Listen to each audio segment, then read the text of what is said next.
Hey everybody, what's up and welcome back to today's video guys. And today guys, I'm going to be showing you how to install WHM in cPanel.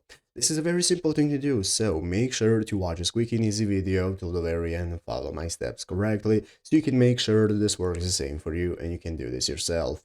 But yeah guys, let's get straight into it. So the first thing you want to do is to go ahead and open up the official cPanel website right here, cpanel.net, if you have not already. And after opening it up, you'll be greeted by this main page right here where in the upper right corner you want to get started managing your account. So as you can see, you're going to have your account settings. You can register for a new account if you don't already have one. And if you have one, just go ahead and log in. And after logging in successfully, you'll be greeted by this home page right here where you can get started setting up cPanel. So what you want to do, after you set up your cPanel on your computer, you can access it and you are going to go and be able to manage your dashboard right here where you can take a look at all the settings you have from your email to files, databases, domains, and so on.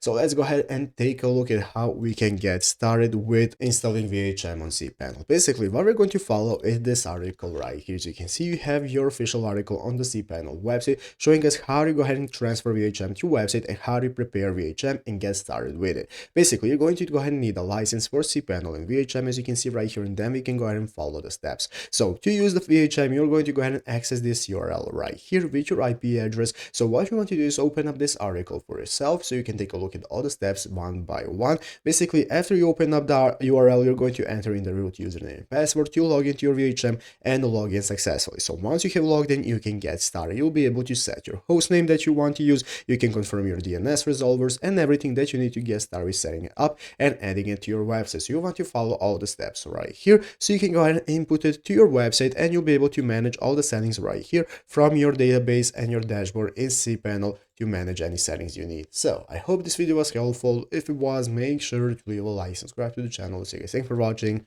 Take care and bye.